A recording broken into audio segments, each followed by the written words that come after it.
Looking to dominate Thursday night football? Stay tuned for expert injury analysis, game breakdown, and best bets.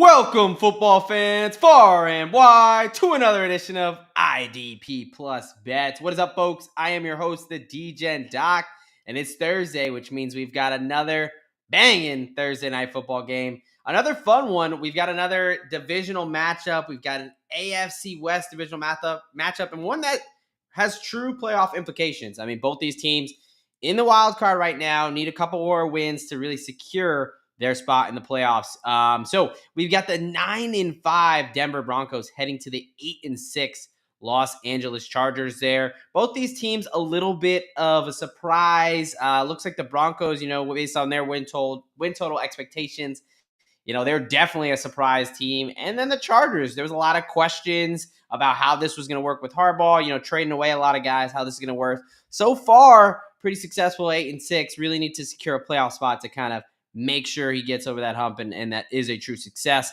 But we've got the battle of the former Ducks. That's right. Justin Herbert, obviously University of Oregon quarterback, and Bo Nix spent some time in Auburn and then did go over there to Eugene for a couple years there. So this is going to be a fun one. There's a lot of different storylines here, and I think it's just going to be a really good, hard-nosed division battle game on a Thursday night. So we got the Broncos catching 2.5 on the road there. So Denver plus 2.5 around minus 105. Money line sitting at around plus 120. On the Chargers side, we've got them laying 2.5 at home with some juice, minus 115, about minus 142 on the money line. Over under sitting at around 41.5. Look, folks, I think this is going to be a great game. I mean, as funny enough, though, as close as these teams are on paper, we'll take a look back at how this game kicked off earlier in the season. 23-16 sounds close, but the Chargers were up 23-0 at one point in the fourth quarter. So we'll see if it's as one-sided. Again, on paper, these teams are very close. So I think it's going to be a bit closer than the last matchup. But let's get right into it. Let's start with the injury analysis. As I always like to start, let's look at the injury picture and see how these teams are going to look on the field. We'll start with the visiting team, the Denver Broncos. I think the biggest injury is cornerback number 2, Riley Moss. This Denver defense has been one of the best defenses in the league, but there's been a difference with Riley Moss on and off the field. So he's out. He did practice in a limited capacity on Tuesday for the first time since his MCL injury, but he wasn't able to go. So good news for Broncos fans. You do expect him to be back next week, but just not in time for this Thursday night game. Look, we saw Jameis Winston absolutely use and abuse who they rolled out there in Levi Wallace at the cornerback 2 spot.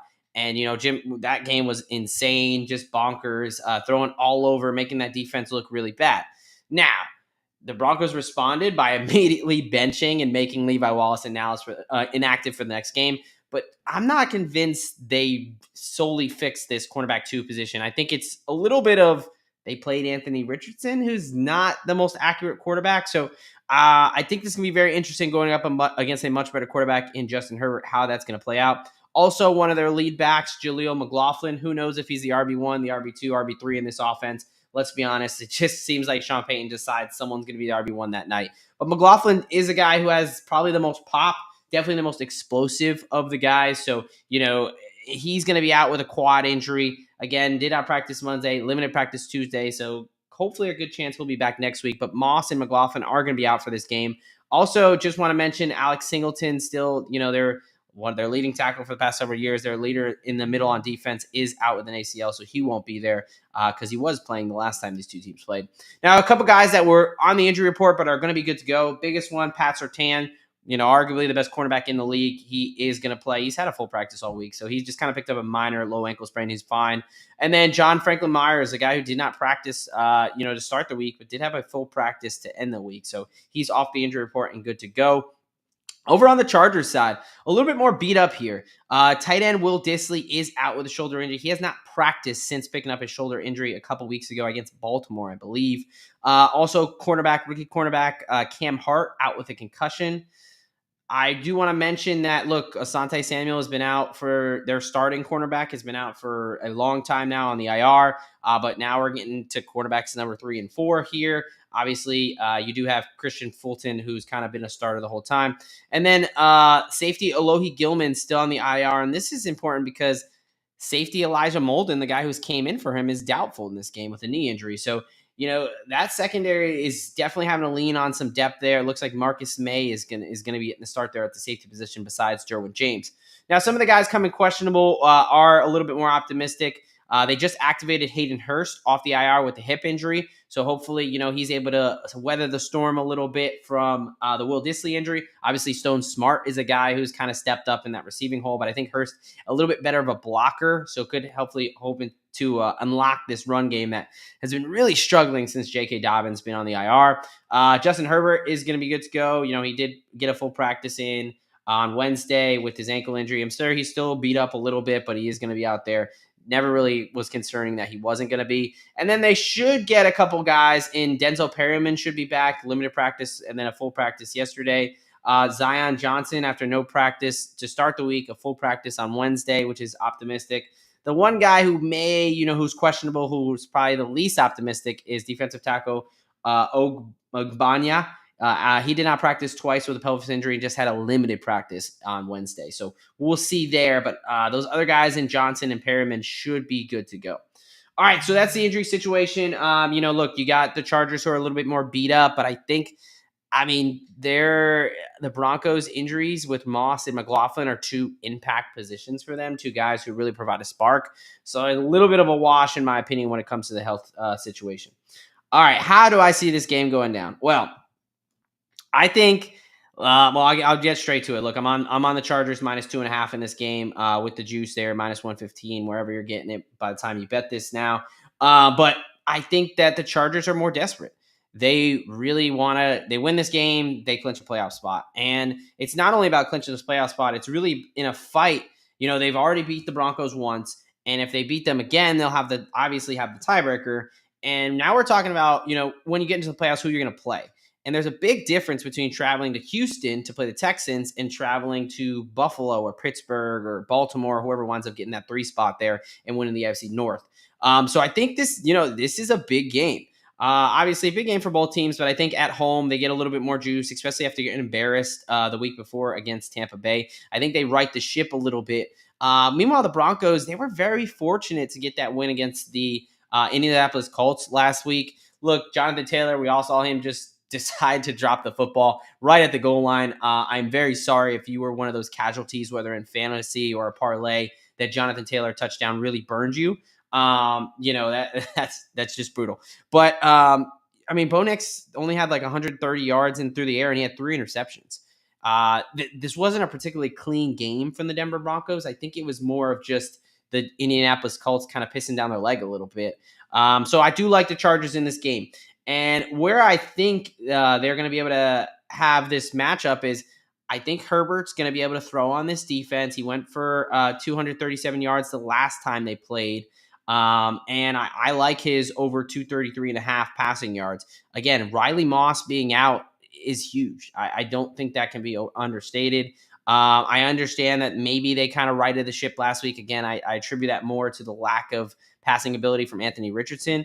I think that Justin Herbert is going to, and I think he's going to have to if they're going to win this game. The running game has not looked the same since J.K. Dobbins been out.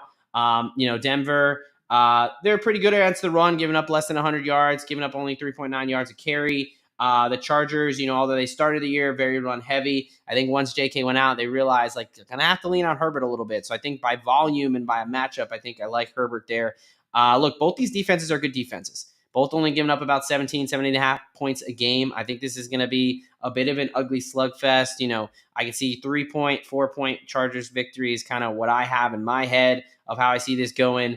Some other bets that I like here is I like Herbert to go under an interception, and I like Bo Nix to go over half an interception there.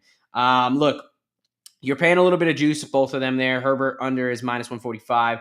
Bo Nix over is -135. But Herbert, only 2 interceptions on the year. Yes, he threw one last week. I think that was a little bit of a fluke here. I think that, yes, the Broncos defense, pass defense, giving up about 217 through the air, 17 touchdowns and 14 interceptions. They are a ball hawking group, but I've talked about it. I think they're going to stay away from Pat Surtain. They just let that side alone, like most teams do. And I think they really target that CB2 position. And if guys are going to have to play out of position or whatever it may be, I think that's where they target that in the middle of the field, and they just kind of leave that third of a field for Pat Surtain to sit on his island there. And Bo Nix, I mean, look, he had 3 interceptions last game. The Chargers for themselves, I mean, they're just as good of a pass defense, only giving up 212 through the air. They have given up 19 touchdowns as opposed to 17 for the Broncos, but 14 interceptions as well. They're a ball hawking unit as well. And I think, Bo Nix is much more likely to turn the ball over. He's got 11 interceptions again to Herbert's just 2 interceptions on the year. So, if say you don't want to pay the juice, you parlay both of those together, you can get a nice plus 174 on that parlay again for Herbert to not throw an interception and Bo Nix to throw an interception. So the ones I like here, I really think that Kamani Vidal is going to have to step up, and I think he's particularly going to have to step up through the receiving game. One of his first touch as an NFL player was, I think, a 40-yard receiving touchdown. So I think that he's going to have to, I think Vidal's going to have to step up. I don't love either running back. I don't really love any of these running backs on the ground game. I think it's going to be very tough sledding for both these teams to run the ball. But I think you can take advantage. Again, Alex Singleton, one of their best players, their best linebacker, out for the year with an ACL. You're going against some backups in Cody Barton and Justin Chouinard there. So I like Vidal out of the backfield, over 12.5 receiving yards at minus 120. I also like his 25 plus receiving yards at plus 210. I'm going to, Mr. Grapefruit, I will get to your question here. Actually, let's just interject it now. We're about halfway through the props I like. First of all, cheers. Thanks for joining, Mr. Grapefruit. Bo Nix, Justin Herbert, Michael Penix. Jeez. So I say Herbert. I think Herbert's going to have a good game. I think he's going to need to, because I like the Chargers in this game. I think he's going to be able to throw the ball. I already said I like his over on the passing yards prop. I think that cornerback 2 position is going to be a position of kind of need. I think Bo Nix, although I'll talk about this in a second, I think he has potential to pick some things up with his legs. He went for 60 yards against this team last time. I think he's going to be prone to 1 or 2 interceptions. I don't think he's going to be able to light this defense up despite their injuries. I think that, I think I would trust Herbert here. Penix is interesting. I just don't want to trust a rookie quarterback. And look, I'm a Giants fan. They're bad, but I don't. The Falcons are not a great team. I think the Falcons, with the rookie quarterback, I think they're going to lean on the run game because they probably won't have to score that many points. I mean, I've painfully had to watch this Giants offense. You can't trust them much. So I would go Justin Herbert there. But if you went Bo Nix, I think I would understand. I think Penix is getting a little bit cute just because I could really see them leaning on the run game with Algier and Bijan.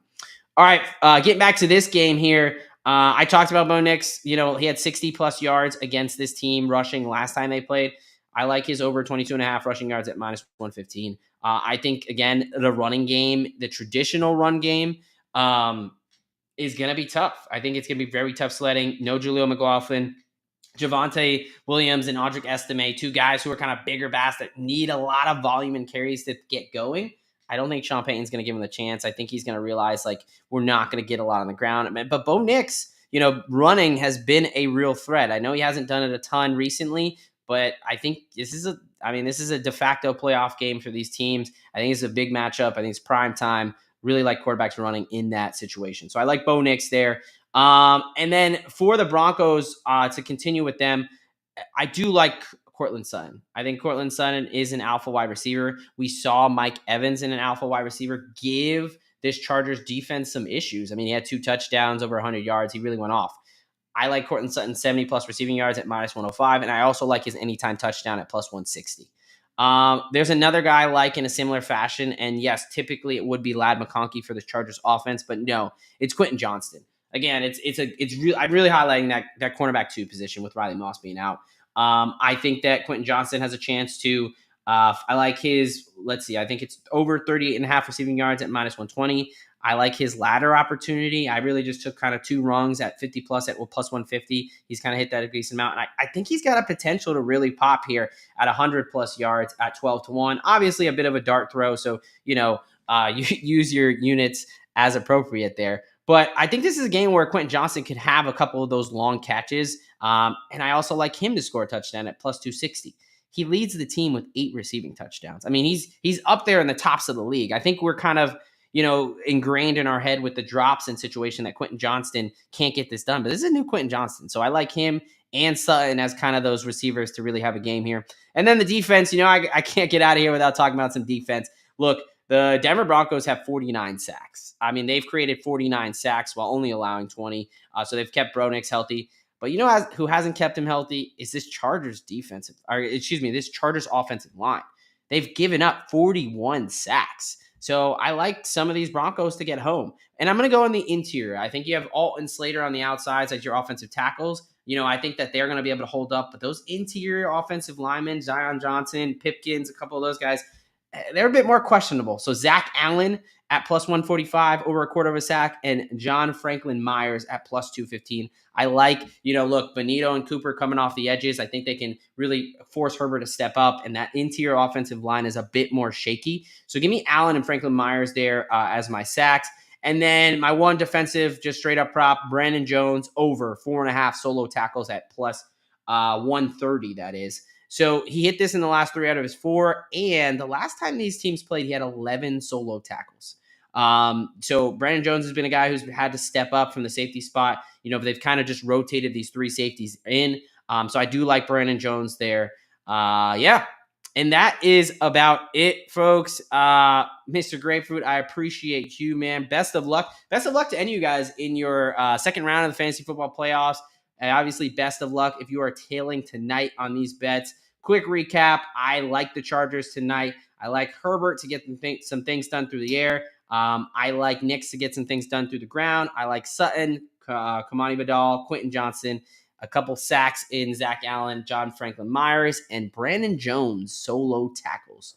All right, folks, that is it for me. If you enjoyed this, we first of all would appreciate any likes, subscribes as a new channel. We appreciate any love we can get.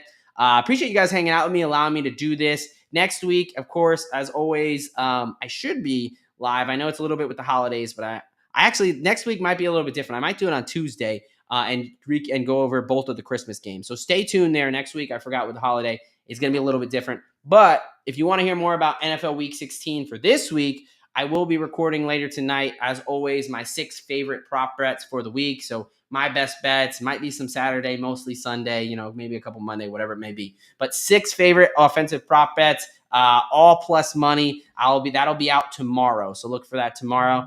All right, guys, look, from myself and the team over at IDP Plus Bets, we appreciate you. Good luck on fantasy playoffs. And if you're tailing the bets here, good luck on your bets. We appreciate any love. And, hey, happy holidays, Merry Christmas, all those good things. All right, guys, from the DJ Doc here at IDP Plus Bets, I am out of here. Thank you for watching the IDP Plus YouTube network. If you enjoyed this video, give it a thumbs up and don't forget to subscribe to our channel. Be sure to tap the bell icon to get notified whenever we upload